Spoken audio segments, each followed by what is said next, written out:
Law of గ్రాటిట్యూడ్ని మర్చిపోయాం. దేన్ని మర్చిపోయాం?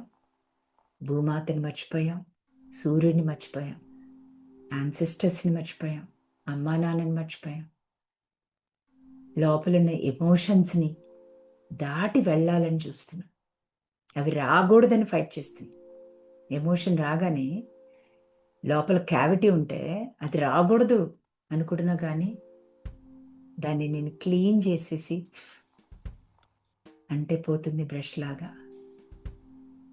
అనేది నాకు అర్థం కావట్లేదు. నాకు చెప్పేవాళ్ళు కూడా లేరు. కూర్చోపెట్టి చెప్తున్నప్పుడు బ్రెయిన్ ఒప్పుకోదు చేయడానికి. యాచి ఇవన్నీ ఏం కాదులే, ఇంకా టైం లేదు నాకు, రేపు రాస్తా, లేకపోతే ఎల్లుండి రాస్తా. 2 రోజులు మానండి బ్రష్ చేసుకోవడం. మీ దగ్గరికి ఎవరైనా వస్తారో లేదో. డిసిప్లిన్ అంటే ఏంటంటే, ఇప్పుడు ఆ అమ్మ దగ్గర కూర్చోపెట్టి బ్రష్ చేసే అమ్మ లేదు కదా.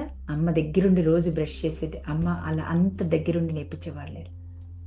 సో నేను మీ అమ్మలాగా నేర్పిస్తున్నా ఏం చేయాలో. చేసి చూడండి.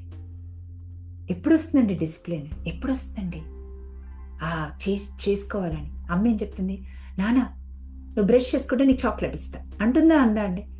బ్రష్ చేసుకున్న పిల్లలకి ఎన్ని చేస్తామండి. ఇప్పుడు కొత్తగా పెళ్ళైన వాళ్ళకి కూడా తెలుస్తుంది. ఎంత మర్చిపోయినా కూడా ఒక్కసారి పిల్లల్ని గుర్తు చేసుకోండి.